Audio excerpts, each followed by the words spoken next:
O trabalho de Nasiah Zeno é monótono. Consiste em copiar num grande livro cheio de grades certos papéis, em forma de faturas. É preciso antes submetê-los a uma conferência, ver se as operações de cálculo estão certas. São notas de consumo de materiais. Há sempre multiplicações e adições a fazer. O serviço, porém, não exige pressa, não necessita estar em dia. Nasiah Zeno leva um atraso de uns bons 10 meses. Ele hoje não tem assento para um serviço desses. É preciso classificar as notas, dispô-las por ordem cronológica e pelas várias verbas, calcular, depois então lançá-las com capricho, puxar cuidadosamente as somas. Ele já se refugiou nesse trabalho em outras ocasiões. Era então uma simples contrariedade a esquecer, uma preterição, injustiça ou grosseria dos homens. Mesmo assim, quando nesses momentos se surpreendia entusiasmado nesse trabalho ordenado e sistemático como um jogo de armar, não era raro ouvir-lhe um remorso, uma acusação contra si mesmo, contra esse espírito inferior de esquecer prontamente, de achar no ambiente aspectos compensadores, quadros risonhos. Todos aqueles indivíduos que lhe pareciam realizar o tipo médio normal eram obstinados, emperrados, não tinham, não, essa compreensão inteligente e leviana das coisas.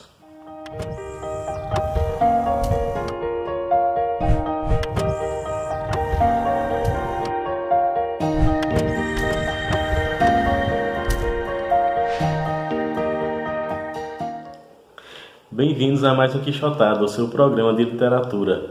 Hoje vou trazer para vocês um clássico da nossa literatura que é um pouco esquecido, embora tenha entrado na lista dos 100 romances mais notáveis da literatura brasileira, da revista Bravo, Os Ratos, do Dionélio Machado, esse autor gaúcho que nasceu no dia 21 de agosto de 1895, em Quaraí, lá no Rio Grande do Sul, e faleceu em Porto Alegre em 19 de junho de 1985. Então estava às vésperas de completar 90 anos de idade. E ele teve uma carreira bem longa na literatura, começando com um volume de contos anterior a esse livro aqui. E esse livro aqui é considerado por muitos como sua obra-prima. Eu não conheço ainda outras obras dele, mas posso dizer que isso aqui realmente é um grande romance. Inclusive ele ganhou no ano que foi publicado, 1935, o Prêmio Machado de Assis, da Academia Brasileira de Letras, que premia o melhor romance publicado no ano. E conta-se que esse romance foi encomendado pelo Érico Veríssimo, outro grande romancista lá do Rio Grande do Sul, que teria pedido ao Dionélio que escrevesse um livro para participar de um concurso literário, e ele assim o fez e acabou ganhando um grande prêmio, que é o Machado de Assis. E Dionélio Machado, para escrever esse livro aqui, lançou mão de sua outra carreira. Ele era médico de profissão com especialidade em psiquiatria. E esse romance aqui é um romance psicológico que me lembrou muito A Consciência de Zeno, do Ítalo Svevo. Embora os tempos em que se passam e a forma como são escritos sejam muito diferentes, mas a imersão no psicológico eu achei impressionante, como os dois se assemelham nesse aspecto. Aqui nós vamos acompanhar apenas 24 horas do dia do Nasiah Zeno Barbosa, que é o personagem principal. O narrador é um narrador em terceira pessoa, mas ele não é onisciente, ele sabe apenas aquilo que o próprio Nasiah Zeno sabe. Mas esse narrador sabe profundamente o que se passa dentro da cabeça do Nasiah Zeno. Nós vamos acompanhar isso durante essas 24 horas.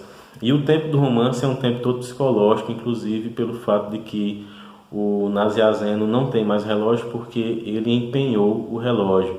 E o enredo é bem simples, né? São essas 24 horas e começam as 24 horas com o amanhecer do dia e o leiteiro ameaçando no meio da rua de não mais fornecer leite para ele, para o seu filho, né? O Maninho, que tem 4 anos de idade, porque estão atrasados os seus pagamentos.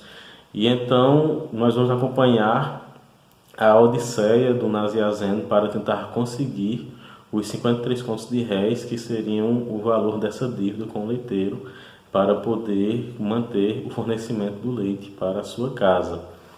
E vamos descobrir ao longo da narrativa que essa dificuldade dele já começou justamente por causa de uma doença do Maninho.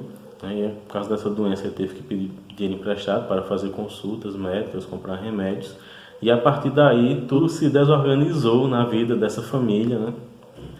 E é uma crítica muito profunda ao Brasil daquela época e ao Brasil atual, né? Porque nós percebemos que esse projeto, né, de manter o povo endividado, pensando apenas na próxima data de pagar os boletos e em como conseguir honrar suas dívidas, é uma estratégia que já vem há muito tempo, né? Esse romance é 1935, já está próximo aí de completar os 100 anos, e nós vemos que as famílias brasileiras continuam endividadas, né, cada vez mais. O Nazianzen é um funcionário público, como vocês viram na leitura que eu fiz inicial, ele atrasa o serviço, né? Ele não vê necessidade de manter o serviço em dia, isso também é uma crítica. E na leitura inicial nós percebemos inclusive que ele se revolta com o trabalho e não admite entrar no trabalho como uma forma de esquecer os seus problemas. Ele acha que isso seria uma forma de se diminuir. Então ele inclusive sai da repartição durante o horário de almoço e não volta mais à tarde. E ele parte pela cidade procurando um meio de conseguir pagar essa dívida do leiteiro. E ele vai procurar, a princípio, os amigos, ele procura o chefe da repartição, mas ele não está. Então ele passa a procurar amigos ou conhecidos, né, na rua que possam ajudá-lo, né, com o empréstimo. Ele encontra um dos amigos que lhe empresta 5 contos de réis. Com esses 5 contos ele deveria conseguir almoçar, porque ele nem dinheiro para o almoço ele tinha. Só que ao invés de almoçar, ele pega esse dinheiro e vai jogar na roleta. Então as horas vão se passando lá nessa casa de jogo, né, nessa roleta, que seria inclusive algo clandestino. E se passam as horas e a gente vai vendo a aflição do tempo passando e o dinheiro se esvaindo, né? Ele vai perdendo ficha por ficha e tentando, arriscando para ver se consegue a sorte grande, mas essa sorte grande é claro que nunca vai chegar, porque a casa sempre ganha. Então ele vai sair aturdido dessa roleta, né, quando fecha, e vai partir então procurando agiotas. Um dos amigos dele, inclusive, pede ele que vá cobrar uma promissória de outro sujeito, e ele chegando lá, esse sujeito diz que não é com ele, que é com outra pessoa, num banco. Ele vai até o banco. Então é uma verdadeira odisseia em busca de pagar essa dívida. E essa odisseia a gente vai acompanhando com o passar do tempo. Ele vai tentando adivinhar que horas são, que ele não consegue ver porque não tem mais o relógio. E as indicações que ele vai dando sobre a passagem do dia, né, através das marcas da réstia do sol, a incidência das sombras na paisagem, ou algum relógio que bate ao longe, tudo isso vai criando um sentimento de aflição muito grande. Até que ele encontra 4 sujeitos que decidem ajudá-lo. Inclusive vão procurar os mesmos agiotas que ele já tinha procurado, mas nenhum desses agiotas se habilita a fazer mais um empréstimo ao Nazianzen. E então eles vão procurar finalmente uma casa de penhor em que está penhorado um anel de formatura, né, de direito, que pertencia a um parente do Nazianzen, né, uma relíquia de família, que já está penhorado. Mas um senhor Mondina, que surge de repente, decide ajudá-lo, levantando o penhor desse anel e fazendo uma nova penhora, pagando essa diferença, né, dos 53 contos de réis que ele está precisando, e ficando então com um anel penhorado com ele. Então nós acompanhamos essa odisseia do Nazianzen até conseguir esse dinheiro. Só que aí é que começa a parte mais foda do livro, que é quando ele vai para casa. Então a narrativa, que até então tinha sido mais de uma forma objetiva, inclusive mostrando muito da paisagem exterior, ela passa a ser algo totalmente psicológico, totalmente subjetivo, e nós vamos apenas ver o tempo que se passa na cabeça do Nazianzen. E vem dessa parte, né, desses últimos capítulos do romance, justamente o título Os Ratos. Além dos 53 contos de réis, o Mondina dá também alguns trocados com os quais ele compra brinquedos para o seu filho e pede a Adelaide, sua esposa, que compre um vinho na mercearia próximo da casa para que eles possam jantar. Ele já chega em casa bem tarde da noite, né, às 9 horas da noite, porque isso, a tentativa de conseguir esse dinheiro consumiu o seu dia inteiro. Então ele, inclusive, em determinado momento diz a ela: é difícil de acreditar que esse dinheiro está aqui, não é? E realmente ele não consegue acreditar, e ele fica pensando muito sobre o seu dia. Inclusive Nós vamos rememorar através dele como foi a passagem, né? Desde a hora em que ele pegou o dinheiro até ele chegar em casa, né? Ele vai rememorando quando pegou o bonde, quando passou na sapataria para pegar um sapato para a esposa, na loja para comprar os brinquedos, na mercearia para comprar queijo e manteiga. E tudo isso nós vamos ver não mais como uma narrativa objetiva, mas como uma memória do Nazianzeno que está deitado tentando dormir e ele não consegue. E é impressionante a forma como ele descreve essa insônia do Nazianzeno. E quem já passou por dívidas, por alguns momentos de aperreio, vai saber quão exata é a descrição que o Deonélio Machado faz do que acontece. O Deonélio Machado emula os sentimentos, né, que passam na cabeça da pessoa de forma muito contundente e muito certeira. Eu vou ler para vocês uns trechos para vocês perceberem. Outra vez, um silêncio súbito. Que horas serão? Com certeza é tarde. Não tenho ouvido o relógio. Se vai prestar muita atenção, acompanhá-lo vai se espertar ainda mais. Quantas horas já está aí, nessa cama, enquanto os outros dormem? Dormem? Talvez umas 5. 5 horas. Figura-se esse mesmo espaço de tempo de dia. 5 horas de um dia de trabalho, de atividade. Das 2 às 7 da tarde. Estará mesmo todo esse tempo, das 2 às 7, ali deitado, virando-se. Mas não, houve um momento.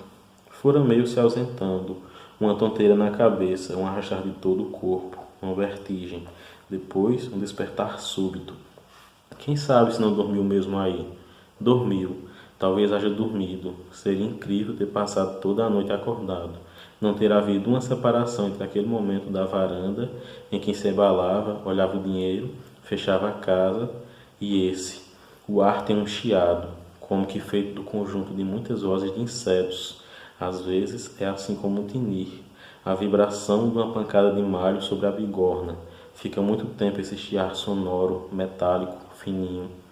O filho tem uma respiração ritmada. O ruído da sua respiração destaca-se daquele fundo, daquele chiado ambiente. Um chiado amorfo, unido, e um respirar cadenciado. Distingue bem isso, essa dualidade. O chiado, às vezes, como que se parte. Um estalo, lá dentro, na sala, no comedouro, rompe-o num ponto. Mas ele logo se reconstitui, se refaz e está tinindo de novo. E esse chiado que ele fala é outro aspecto do romance, né? E é daí que vem o título Os Ratos. Porque em determinado momento dessa insônia, em que ele vem rememorando o dia que passou, apenas mais um dia, né? E outros virão com esse mesmo dever de conseguir o dinheiro para sustar as dívidas anteriores, né? E ele vai passando de dívida em dívida, de empréstimo em empréstimo, de penhor em penhor. Então são 24 horas que vão se repetir ad infinito. Ele começa a imaginar, porque Adelaide convenceu, a deixar o dinheiro ao lado da panela do leite, para quando o leiteiro viesse deixar o leite, pegasse o dinheiro. E ele começa a imaginar que existem ratos que estão roendo o dinheiro na mesa da cozinha.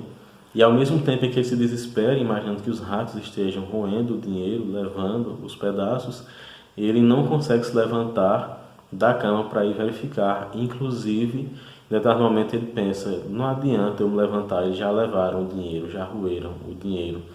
E esses ruídos, esse tinido vai se repetindo e você vai sentindo a aflição dele e ao mesmo tempo a abnegação, né, a aceitação de um destino cruel que o espera, né, que é o destino de não conseguir pagar a dívida, de não conseguir manter o sustento da família. E eu não vou dizer o final para vocês, mas eu posso dizer a vocês que é um livro muito impressionante. É um romance que não tem um grande herói, nem um grande enredo. O Nazianzeno é uma pessoa comum, como nós, que também passa pelos perrengues da vida que nós passamos, né? De, ao invés de imaginar a vida num futuro distante, imaginar até o próximo boleto. Quantas pessoas não estão nessa mesma situação hoje em dia? E é uma forma muito interessante como ele aborda esse tema e como a gente vai sentindo tudo o que ele está sentindo ali. O discurso em direto livre é utilizado pelo Deonélio Machado à perfeição nesse livro e se sobressai nos aspectos psicológicos de uma forma impressionante. Eu gostei muito do romance e recomendo a vocês. Se vocês gostaram do vídeo, não esqueçam de se inscrever, de curtir, comentar, compartilhar. E a gente se vê no próximo Quixotado, o seu programa de literatura.